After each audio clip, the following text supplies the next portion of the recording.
give a warm welcome to the hosts of the Bride of Alternate Ending.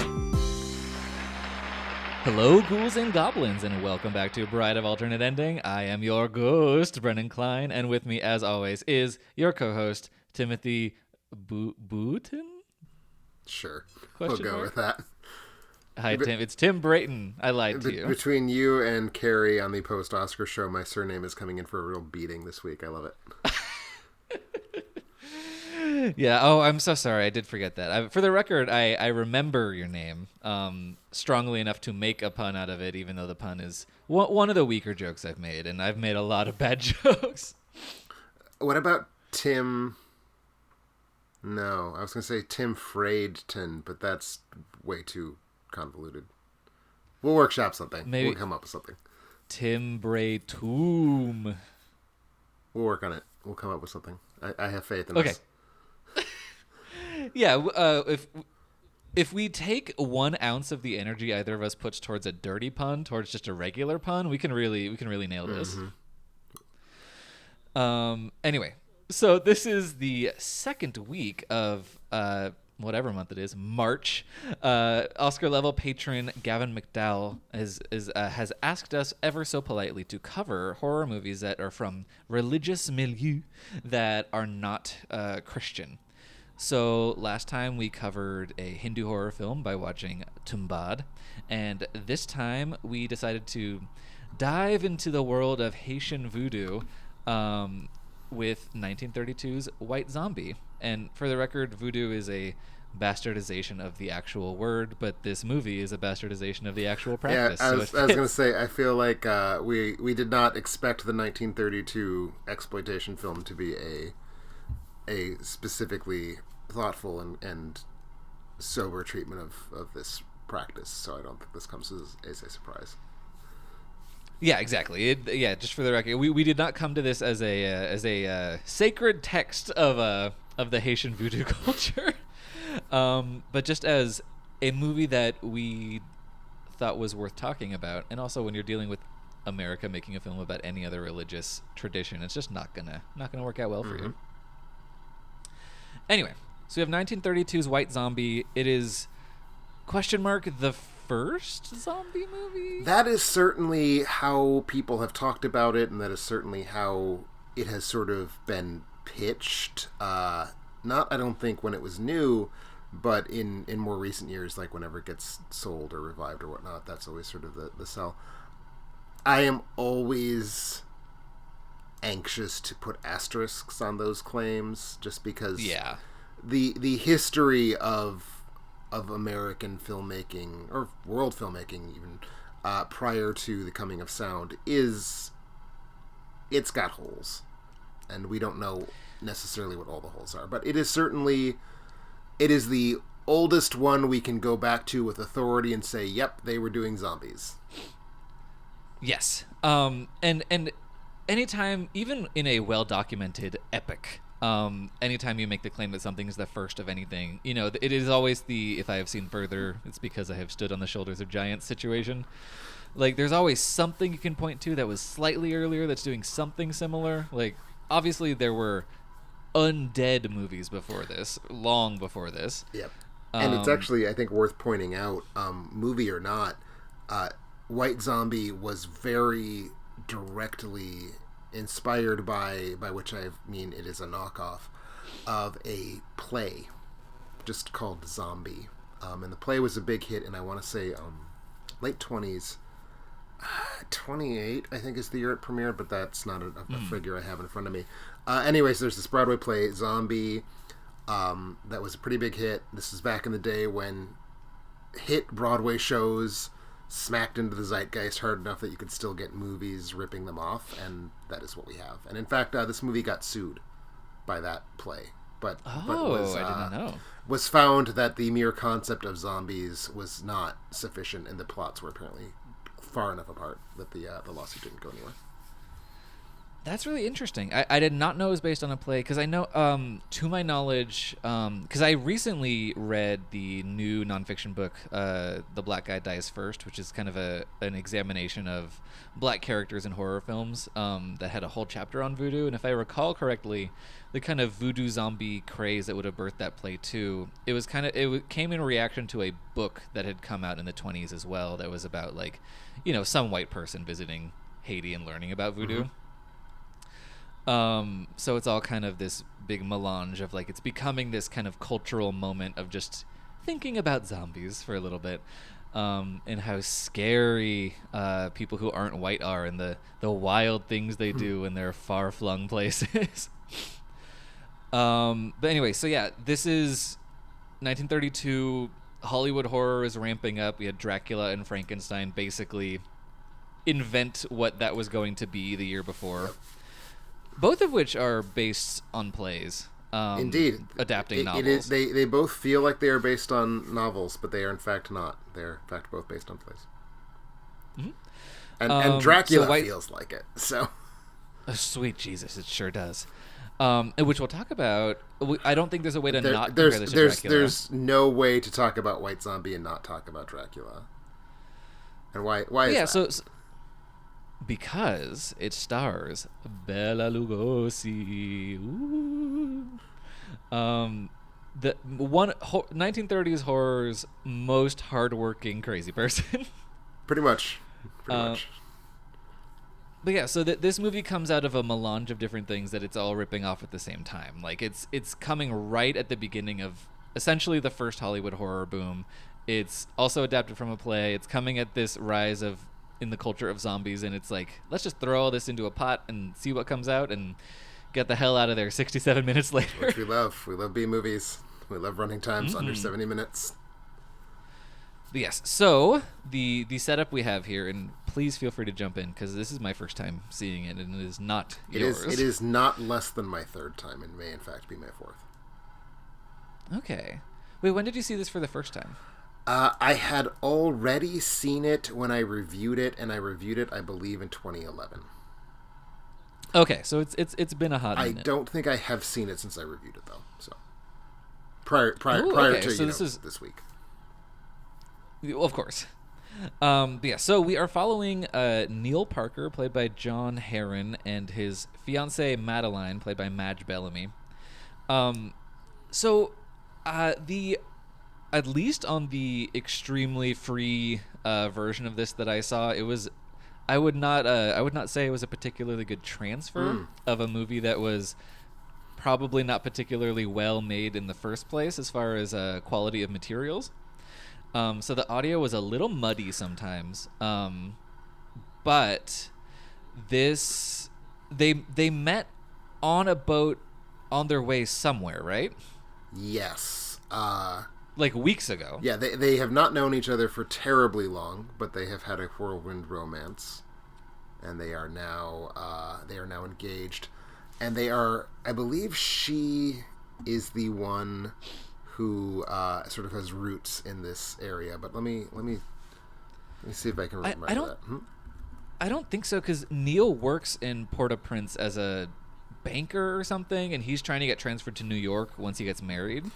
Well, the villain already knows her, not like the villain. Oh yeah, that's true. That person is Charles Beaumont, the rich man who's trying to be a benefactor and saying like, oh, well, just come over here and get married at my house, because that's normal, and then I'll pull some strings and get you into a nice cushy gig. Essentially, yeah. Like Charles Beaumont, played by Robert W. Fraser, is sort of the requisite rich cad who wants Madeline for himself. Yes, that's true. That's actually something. So, I would say, well, we'll talk about this. The audio was something that I think was the best part about the movie, but in the early dialogue, it was a little shaky for me. So I was just like, and we're looking at a combination of things. This is a film that was low budget by the standards of 1932. This was I don't think the concept of Poverty Row existed yet, but this would have been not far off of that. It was distributed by United Artists, but it was not like a Tony production, but for that distributor. So it was made cheap at the time. It was made at a point in time when, by 32, sound recording technology is getting its feet underneath it, but it's still a question mark, especially if you're working outside of the big studios. And, you know, because it's public domain, we've had it transmitted to us in a ton of real questionable transfers. Now, it doesn't sound like you and I watched the same version. The one I watched was also free. It's available. Several versions of this film are on YouTube. The one I watched was pretty damn clean, honestly. I watched the one put up by Cult Cinema Classics or something like that. I think it's definitely CCC. Got it. Okay, so I watched it on the Prime Video release, and they did not give a shit about this movie. It was. I do apologize for having done that. But for the record, it was colorized so poorly that it was essentially in black and white. And there were frequent moments where a character would like turn around, and then the background would kind of become sepia, and the character would turn black and white, and I was like, that's nice. I mean, that sounds like a very fun, wacky, experimental effect, but it is certainly not what Victor Halperin, the director of this film, wanted your experience to be. So I feel sorry that this is how you encountered it. Yeah. No, I do too. It was, and there were so many options, but by the time I fully noticed it, which to be fair was only like 10 minutes in, I was like, I'm already here. Let's just watch White Zombie. That's fair. My experience was to start the Prime Video, realize pretty instantaneously, holy shit, this is colorized, and immediately bail and start looking on YouTube. So, but you know, that's fair. There was so much going wrong. That's fair. And I mean, you got to see it, and that's what counts. Yeah, exactly. And I don't think that, at least for me, I don't think that seeing it in black and white would have changed that much of my opinion, because I think that I still got what I needed from the visuals that they had to offer. Sure. And I can translate into black and white in my head, so I feel like I get the rough idea of it. But anyway, so we've got this couple. For whatever reason, Charles Beaumont has invited them to come to his house to get married. He secretly wants Madeline for his own, and he has hired a nearby voodoo practitioner played by noted Frenchman Bela Lugosi. Indeed. Because of course, Haiti and France have such a loving relationship. And so that's why how this white person got here.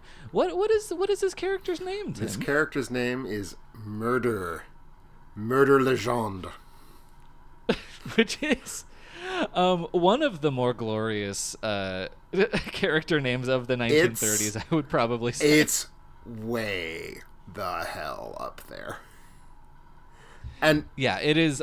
Yeah. And it is not clear to me. The Wikipedia cast page puts Murder in quotes as though that was his nickname. The film does not indicate that is his nickname. The film just says his name is Murder. Yeah, they're not like Boris Murder Legendre. Exactly. But yeah, so he has hired Murder to do some voodoo stuff to make this one fall in love with him. Essentially, he slips her the drug that puts you in the voodoo trance state and basically turns her into this kind of mindless zombie creature, fakes her death, and then has her live with Charles Beaumont, but she's this kind of hollow shell of a human that he realizes maybe that's not what he wants the woman in his life to be, and stuff ensues from there. And it does. And the twist, of course, if twist is even the word for it, turns out that this whole time that Murder was not, in fact, interested in helping Charles get the girl. Murder was just interested in bulking up his own private zombie army, of which he has quite a substantial one, in fact. Yes. Because essentially it's basically a Faustian bargain thing where Beaumont is kind of slowly becoming a zombie as well, to join the ranks of the undead. Exactly. And of course, if we haven't fully discussed, or I don't think we gave more than lip service to this idea, but yes, this is the 1930s idea of what a zombie was, which is from the Haitian. Yeah, voodoo, I will say terminology. as a point of order, culture is what it is. Words mean what they mean. I always find the idea of zombie used to mean X, but now it means Y. So like basically the idea that zombie now refers to this sort of cannibalistic undead creature. Part of that always vaguely annoys me, and this is something that is just true of culture in general. But zombie is a term from Haitian voodoo. It has nothing and never had anything to do with cannibal ghouls until 1968 when George Romero came along. Yep. And it's annoying because what George Romero was drawing from, he doesn't use the word zombie. I don't think he would have thought in terms of these are zombies. He's basically using like a sort of traditional like Middle Eastern flesh-eating ghoul concept. I mean, that's literally what the word ghoul is in reference to. And I think it is kind of sad that we have to clarify when we're talking about the old style zombies, we're actually talking about the only real kind of zombie that ever existed, and yet not ever existed because they don't exist, but existed in the mythology of the world. And I find it irritating that we have we have sort of further buried the already very tenuous Haitian culture by saying, well, zombies are now monsters, as opposed to zombies are this thing from a voodoo tradition. But that's just, again, one of my pet peeves that has nothing to do with this movie, nothing to do with you. Yeah, no, I totally agree. It's the fault of white people just for seeing something that looks similar to something they vaguely know about and applying that word and then just changing it forever in the way that English refers to it. But it is important to make the distinction because that is how the primary person on the street will think they will think when you say that word to them is the case in 2023. So yes, this is purely in the voodoo sense, in the sense that so Madeline isn't even dead in this. She is merely in a kind of trance fugue state that she can be. She's been given a mind control drug. Yes, exactly. Which is part of it. I mean, none of this really has any connection to the actual Haitian voodoo culture anyway. But this is what white people have decided how it works, and it's the same thing that you get in Serpent in the Rainbow and other later kind of voodoo zombie things. Pretty much. And I will say, the old style zombie movie, like the old style zombie, there's kind of only one story to tell, and it got told a ton.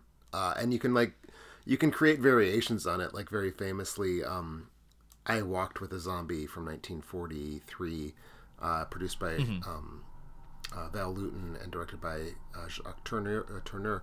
That is trying to do, what if we set Jane Eyre on a plantation and there were zombies? But the zombies themselves are still the same thing. It's basically just somebody needed an army of compliant slaves to run a sugar mill, and that's 85% of these movies.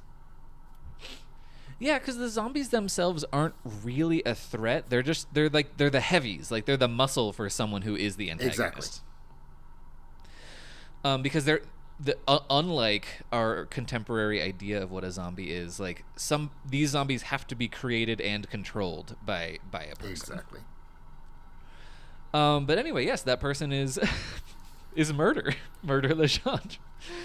And yeah, so basically it's this kind of overcooked drama about the power struggle between these people and the different things that they desire. And Neil pops in, he's trying to save Madeline, and that's what it is. There's a very beautiful castle, both a very lovely. Do you think was it a matte painting, the castle on the beach? That was hella matte painting. Yeah. I wasn't sure if it was we have a model or I wasn't 100% sure what technique it was, but it looked matte painting as hell to me, but it was beautiful. Yeah, it's a gorgeous matte painting. this film is just grabbing what it can from where it can. It's reusing sets that it was able to rent for cheap. It's creating matte paintings. Some of the sets that it's grabbing don't match the matte paintings or each other. There's some backlot shit. There's the good old-fashioned, we bought like 80 potted plants, we put them in a circle around the camera, and now it's the jungle. Like, there's all the tricks. All your favorite hits are being played here in White Zombie. Mm-hmm. Yeah, so it's this interesting kind of exploitation slapdash experience. I did read your Letterboxd review, and I think that gives you more mileage than it did for me. So why don't you talk a little bit about the kind of effect that this engenders? So one of the things that I love about this, this comes from outside of the industry. Victor Halperin, who I believe is working with his brother as a sort of co-producer. Victor Halperin's the director of this. So the Halperin brothers, they are very low budget, very indie. As I said, this movie did somehow get picked up by United Artists, but it is not a studio film. It's being made outside of the system entirely. And I think there's a sort of outsider art is going to go much harder than I want it to. Basically, it has this, we don't know what is and is not the correct thing to do, so we're just going to do what feels right to us in this moment vibe. And that vibe to me creates this kind of really interesting, borderline surreal feeling where like the movie is such a kind of fluid object where it never feels real. Like, it always feels like this kind of rickety construct. Because it is a rickety construct. I mean, this is dirt cheap filmmaking. But instead of feeling like a sort of quaint, charmingly ramshackle object, to me it feels like a bad dream. Or like something that happens when you have like too much cough syrup and you're like not quite napping but not quite awake.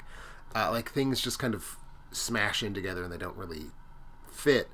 And this is not, so far as I can tell, a strategy. Like Halperin is not doing this because he thinks this would be a cool thing to watch. I think it's just kind of happening that way. But the effect of it ends up being really irresistible to me in terms of just creating this kind of slithery, slippery dreamscape. Yeah, and that's something that I am not immune to in films. Like, I think the thing that we talk about every fucking episode of this, but the kind of like nightmarescape of a film like Suspiria, the Dario Argento movie, is something that I can definitely vibe with. That's not something that I responded to in particular here, but potentially because I have less of a language for what cinema of the early 1930s was doing than you do, which is only natural because very few people do. That's kind of you to say. You're welcome. I mean, I've seen my fair share of films from this period, and especially horror films. But I don't think I have the same kind of innate, kind of internalized, visceral appreciation of the era that you do, because this is where your heart lives. I will say, just as an aside, I happen to notice that on Letterboxd, like the last 5 movies I've watched all came from a period of time between 1929 and 1934. So like I'm in a headspace. Yeah, exactly. So the things that it's doing that break from the formal tradition are something that you're more intimately familiar with. Especially because I always, when I come to a film like this, I try to think about like, okay, what's the context here? How recently did they discover microphones? And just try and keep that all in line. And it's not. I don't have enough of a wide breadth of seeing everything at every budget level from, say, 1932 to say, oh, this is an audio problem that is endemic to this movie versus the period. Sure. Yeah, so that delights me slightly less. I will say the thing that worked for me most, that is that kind of uncanny vibe, is certainly at least partially on purpose. It's the sound design of most of the movie. Like I said, my print or whatever, a lot of the dialogue was muddy, especially in the first act, but there's this incredible sense of eerie, irresistible doom that is going on in the audio that is on purpose. Especially in the sugar mill, there's this screeching grinding of the spinning of the mill, which is just really overpowering and creates a very good atmospheric set piece. Yeah, no, the sound of the mill is to me the primary thing about this movie. Like, I mean, I think most people would say, well, the primary thing about this movie is Lugosi. And he's also the primary thing about this movie. But it's that just kind of horribly unrelenting, ominous, grinding noise, as you point out, which is mixed. I think you would objectively say it's too loud in the mix, but that's, I think, very much intentional. It feels like it's this kind of crushing presence. You never see it. It's only ever exists as a sound, which is pretty sophisticated, especially for a movie of this budget level in 1932. But it becomes just this kind of inescapable force of just dread in a way that I find incredibly exciting. It's not used in the movie very much, so it's kind of a special little cherry that gets placed into one scene. But by God, it's good. Yeah, that's good. But then another thing, so there's this kind of motif. There's this vulture that follows around Bela Lugosi. It's kind of his familiar or an omen, or it's something spooky. It's his buddy. Yeah, but it has this hideous kind of tinny squawk that it keeps making that is also really unsettling. I have no idea what that sound is, other than that I'm damn sure it's not a vulture. Yeah, it can't be. I've never met a vulture, but I'm pretty sure they're not that loud. I don't know if... I believe that noise might be coming from the mouth of a human being. I'm not confident. Seems like... Yeah, no, but it's a really good noise that I think does work well in the slightly lo-fi way it was captured. But what you were saying about the mill, like you're not seeing the actual wheel and the creaking and that whole thing. This movie is attempting to do a lot to show you that there's a world outside the frame via implication, and that's certainly something that I think that they did on purpose. Like the scene where Neil sees the terribly superimposed spirit of Madeline calling out to him on a tablecloth. There is... You get the sense that he's in this busy, vibrant restaurant because of the shadows cast on the wall behind him. So obviously there's nothing else in the room with him. But that's clearly something that they're interested in doing in White Zombie to kind of expand the production value. Exactly. And like, I don't know, I'm not very familiar with the Halperins outside of this one movie. I know that they had a career stretching back into the silent era. So like they had the low budget instinct for how do we get the most out of what we can actually afford to spend. And that's one of the ways they do it, is just by sort of creating this sense of off-screen space. But I love about it that it's both convincing and it's not. Like, it's implying this big world, but you also constantly have the sense of, like, what we're actually seeing feels kind of shaky and hollow to me. And I love it. Yeah. And I mean, like, I can certainly see somebody watching this and being like, this is a cheap-ass movie, because it is a cheap-ass movie. But its cheapness becomes a kind of, like, badge of honor to me. No, I hear that. I don't think its cheapness was something that I was bouncing off of. I would say maybe the hollowness kind of is. I think especially in the second half of this movie, which, again, it's 67 minutes long. The longer cuts will get you to about 70. But there's so much of the second half of this movie is just people just kind of floating, not literally, but just kind of like floating through the frame, slowly walking somewhere.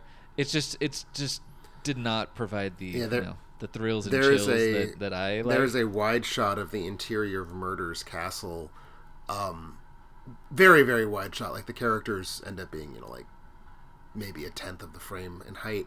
And we see that exact setup like 8 times, and every time we just kind of watch people walk through the entire width of this scene. And it's boring and repetitive. And I'm not going to say it's neither boring nor repetitive. I'm glad you agree. But it is the kind of boring that I vibe with. Yes, and it's the kind of boring that I don't. This is a part where I have seen enough horror films, and if someone starts walking down a hallway or something, I kind of tune out in any entry in the genre because I've seen it so many times. In this one, it's not like they're not walking down a hallway toward a spooky noise, so it's not a No, tension so much. they're It is transiting just, a space to get to where the next scene is going to occur. yes. The only time that I think this action works is when Murder Legendre is they're kind of there's this very shoddily staged cliffside balcony situation where zombies are threatening to push Neil off the edge, and Bela Lugosi is controlling them. And it's just the editing is a little iffy because they can only show the cliff so much. But basically, Bela Lugosi is controlling the zombies from the same area, but from several paces away, and you can see the slowly zombifying figure of Charles Beaumont creeping up behind him very slowly via a shadow on the wall, and I think that's very atmospheric and effective. Yes. That's the only time they put that to good use. I feel like it's not the only time they put it to good use, but I certainly appreciate that it is one of the biggest times, and certainly one of the times where I think it works in the most conventional sense of working. Yeah, I mean, the rest of them, maybe good use is a bad phrase, but the rest of the time, you really have to be on the movie's wavelength to appreciate That's the what's thing, going on and there. I am, and I know it's a weird wavelength to be on, so I'm certainly not going to, like, say that I am shocked or disappointed that you are not there. I will say the other thing that I think, because I mean, if this movie's working for you, it's working in non-conventional ways, because it is objectively just a cheap, slapped together B movie on a bunch of recycled sets. The other thing that to me I think just works, regardless of whether or not you find that sort of arresting, there is an early shot where they are like watching. I think it's implied that they are watching zombies, sort of coming down the hill at dusk, and so we see this very, very diagonal composition of like a hillside with like figures moving down it, and it is straight up the Dance of Death shot from The Seventh Seal. And I am not about to say I wonder if Ingmar Bergman saw White Zombie, because I think it's a composition that's just kind of there to pluck from the world, but it is the shot from Seventh Seal. Okay, I mean that is a strong thing to say, but it you never know. And also, this movie doesn't lack aesthetic instincts, like you were saying. It just doesn't always have the opportunity or wherewithal to show them off. No, I mean it is definitely. It's weird because like there's low budget films, and I'm no stranger to low budget horror. And a lot of low budget horror you have to watch sort of through the low budget. I don't even think this is that per se, because I think that there's a lot of the effect comes from the sort of weird patchworky quality of the low budget. But it is also a film that like is clearly just compromise after compromise to sort of get the thing made. And there are ways where this flat out doesn't work. I think it is a film that has 1.5 good performances, and every other performance is just flat out awful. And that's part of what happens when you spend all of your acting budget on the one guy, is he's good and the rest of the cast is not. And I will say Madge Bellamy, who that is a brick wall of a name. You're like, I'm going to watch this mysterious film about the goings on in Haiti starring Madge Bellamy. It's like Madge Bellamy is like the vice president of a bank in like Bemidji, Minnesota. Absolutely. She makes great marshmallow jelly pie or something. But and it's I think a combination of Madge, which is like the world's least like evocative name, and Bellamy, which makes me think of Ralph Bellamy, who's like the flattest, boringest human in the history of cinema. Sort of like that was his persona. But anyway, she's, as the rest of the cast is, she's fucking horrible when she is called upon to be a character. But, and this is going to sound like I'm insulting her, and it is not. When she is a dead-eyed zombie, she's, I think, very good. And I say that I'm not insulting her because the rest of the cast playing dead-eyed zombies are not always very good. So the fact that she's very good at it is kind of exciting.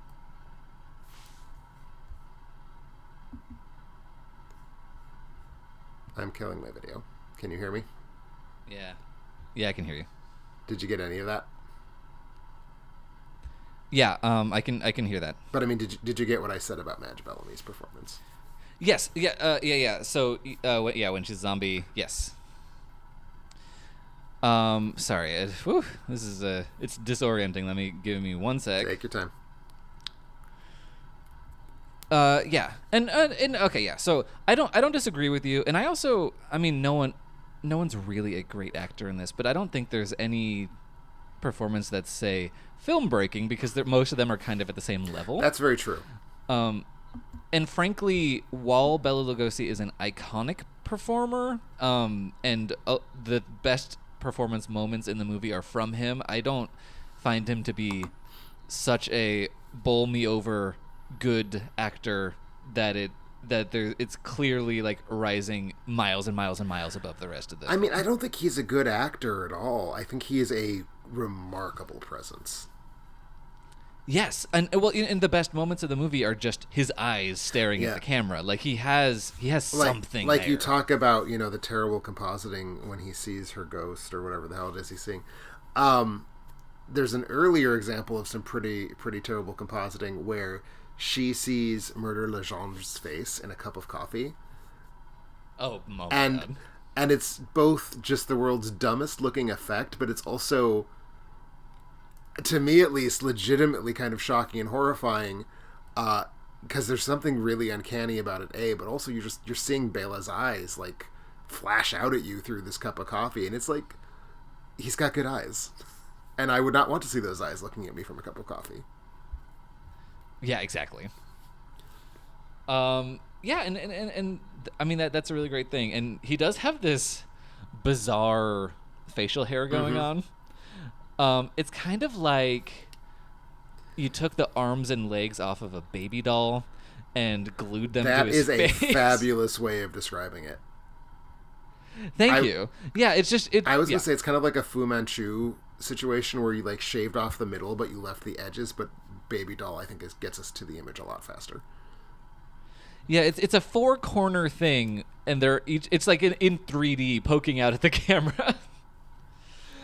And that's a really interesting choice. And yeah, I think it's a thing of is Bela Lugosi a good actor? I don't know, but he was incredibly game, and I think that's very important for the things he was doing. I agree, and we talked briefly. He's like becoming the king of horror very quickly. Dracula happens, not that long before this comes out, and even given that, he'd made at least one other major horror film in between the two. He'd made Murders in the Rue Morgue, and I would need to sort of pull up his filmography to know if he'd done even anything other than that, because they made movies super quick in the 30s. I think directly comparing his performance here to Dracula, which you have to do because he's playing the same character functionally. Yeah, just a strange European in a place. In a place he doesn't belong, who controls a beautiful white lady by sort of grasping his fists in a certain way and staring at her really hard. Like it's they cast him for a reason. The gap in his performance between Dracula and this, I think he was like really clearly more comfortable with English here, and like it's only been a year, so like who knows. But he's actually like putting a kind of spin on some of his lines of dialogue in a way that, like, he learned Dracula phonetically. That's not like news. That's how he played that role. And I don't get that vibe here. I get the feeling that he like was actually sort of playing with his dialogue a little bit. It's kind of cool. And like there's a snarkiness to Murder Legendre that I really like. Mm-hmm. That's true, but I would say the closer he got to English, the farther away he was getting from French. So that's definitely well, he's not French. I never fucking bought him French for a second, but Well, he does keep saying like Mademoiselle or whatever. He's meant to be French. His name is Legendre, but he's also the most Hungarian man who ever graced Hollywood screens. Yeah, I mean he's less French than the characters in Beauty and the Beast. It's really it's a lot to think about. No, but you're right. He has more facility with that. I think that the alien quality lends a lot to Dracula. Which, to be fair, I found White Zombie not that engaging. But Dracula is by leaps and bounds, a more boring film, pound for pound. Like than this one. nothing in White Zombie can compare to the first reel of Dracula when it's set in the castle. Yes. But absolutely everything in White Zombie is better for me than the rest of Dracula. Agreed. Which is just people. It's like a door slamming farce played in slow motion. That part of Dracula. It's agony. But this at least is like. At least there's zombies, and in Dracula there's just drawing rooms, and there happens to be a vampire hanging out in one of the drawing rooms. Yeah. Oh my god. No, thank you. But yeah. So it just this movie exists in such close proximity to Dracula, both in the thing that it's doing, but also in time. So it can't help but be tied. But the fact that it can win out in certain elements is shouldn't be possible, but it's made possible by how boring Dracula is, because it's iconic, but it is such a drag. In some ways, it is my least favorite iconic horror movie. Like, yeah, it's not even my favorite Universal Dracula film, and I'm not even saying this like the Spanish version, which is obviously everyone knows the Spanish version's better. Like, I would straight up rather watch Son of Dracula or maybe even Dracula's Daughter than Dracula. Well, Dracula's Daughter is kind of great. That scene where she's playing the piano and it's so woozy and weird. Yes. No, I mean Dracula's Daughter. People underappreciate that movie, I think. Mm-hmm. Is Son of Dracula part of that cycle? I don't think I've seen I that mean, one. Who the hell can say? It is a film enough. that when they box their monster movies by monster, it is on the Dracula disc. Got it. Because I thought I'd seen kind of all of the Frankenstein and Dracula ones. I've certainly seen all the Frankenstein ones, and that then encompasses most of the Dracula ones. The Frankensteins have a unified continuity. The Draculas do not, and that's the difference. Yeah. Okay, so I've missed that one, so I'll have to hop back in at some point. But anyway, so yeah, no. Dracula fucking sucks. There are some iconic moments that deserve to be iconic, and then most of it is just, whew. Anyway, didn't like White Zombie, but I would much rather rewatch White Zombie. I will count that as a win. I can live with that. Yeah. And I don't think that white people in Haiti zombie movies are really ever going to be my vibe anyway from this period. I do quite like Serpent in the Rainbow, but I think that one's at least a little more interested in representing the actual people of Haiti, even if it doesn't always accomplish it particularly well. Yeah, I have not seen that one. I think it's I mean, you're not I mean, I'm a Wes Craven head and you are patently not, but I think it's got some very interesting stuff going on. I need to. I'm fairly confident it is the most highly regarded of his films that I have not seen, so at some point I need to make that happen. Yeah, that seems true, knowing what I know about you. I am curious, have you seen I Walked with a Zombie? Yes, I saw it in college. It's not a movie I loved, but it's a movie I liked considerably more than White Zombie. Well, it's better than White Zombie, so that's an of course. appropriate response to have had. Oh, we did a whole kind of a Jacques Turner thing. We also watched. Is it Curse of the Demon? That's what it, or Night of the Demon, or it's both. Yes. Okay. Yeah. Well, we watched that movie. It's a good movie. It is. But yeah, no, like there's definitely, again, there's a sort of weirdly. There's only one thing you can do with. We're using zombies to staff our sugar mill, as I said earlier, and this movie is the one that did it first, so I mean that's cool, I guess. But it is certainly limited narratively. It's, as you say, it tells us not a damn thing about Haiti, although certainly telling us a damn thing about Haiti was not something this film considered to be in its remit, I wouldn't say. But no, there's definitely. It's weird because I don't think it is objectively the case that being this kind of uncanny, half-dead, half-alive person would be a horrible thing to have happen to you. But it feels so quaint for that to be something that people were scared of. And that's I think, a veil that's always going to exist between the like Haitian zombie movies and the zombie is going to rip your guts out and eat them in front of you movie. And so there's just that. It's certainly more outre. Yes. Like these movies are very, very much built around the idea that the uncanny is the most terrifying thing. And it's uncanny, but it's not terrifying, I don't think.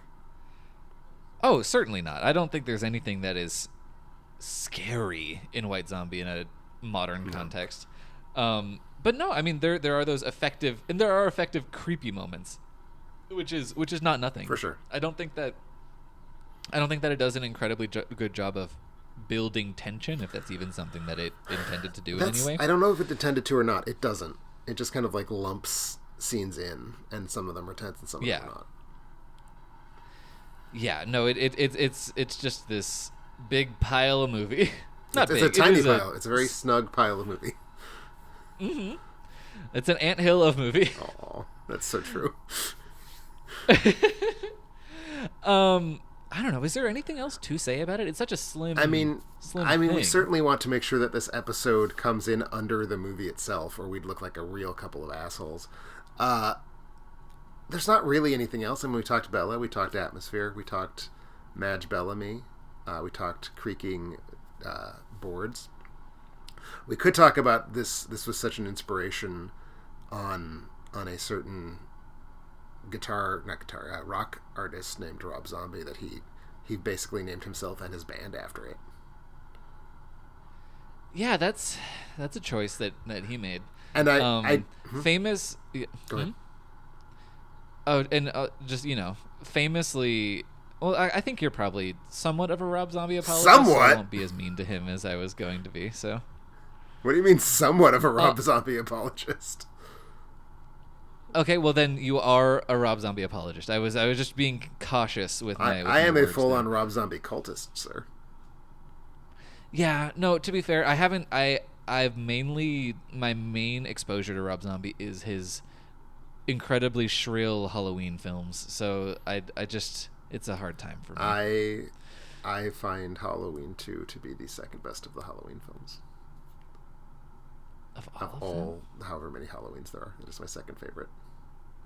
Well, that seems like a choice that you have made, and I respect. I was gonna say though, I feel like I really love Rob Zombie of it, and I actually do really like White Zombie a ton. I feel like I'm on his wavelength more so than I am on fair yours. Enough. And that's what it is. Like, I'm not going to say I like the Lords of Salem for the same reasons I like this, but I feel like the fact that Lords of Salem came from a dude who really loved this movie fits to me. Okay, fair. I would say, you know what? My one thing that I can claim here is that I like the place where my Venn diagram and Rob Zombie's diagram overlaps is that we both really like the Texas Chainsaw Massacre 2, which you do not. That's fair. So good for me. But yeah, no, it's this is not my vibe. This sadly both the titles this month have not really been my vibe. Even though Timbot had a much stronger shot at it, and I liked it a lot more than this one. But I'm not unhappy that I watched either of them. No, I mean like this is certainly a movie you have to have seen, even if it's here's your plate of broccoli, now eat it. It is a crucial movie in the development of horror as a genre. Yeah, and it's always nice when we get to cover one of these on the show, like when we did Carnival of Souls, or the kind of smaller but very classic films. Anyway, that is all the fuck I have to say about White Zombie. I am tapped out. I got nothing. Okay, great.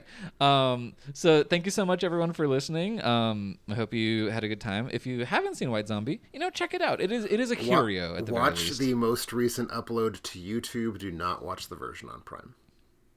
Yes, do that. It is shorter than most episodes of The Last of Us, so go ahead. You will be fine. And yeah, thank you so much for listening. For next month, Tim and I are going to be breaking down some horror musicals. This is something we've never done as a month topic before, even though we have talked about the Rocky Horror Picture Show and Anna and the Apocalypse in other contexts. So I'm really excited to dive into this a little bit. Same. I'm a fan of horror and I'm a fan of musicals. They're a very chocolate and peanut butter type thing for me. Hell yeah, me too. But until then, if you're on the Patreon, keep an eye out for that poll for picking the movie that we're going to cover first next month. That's going to come up. Well, it's probably already up by the time this podcast is out. But yeah, make sure to vote in that before the end of the month. And until then, you can find more podcasts, more reviews, and everything else at alternateending.com. Bye-bye, everybody. She ate me.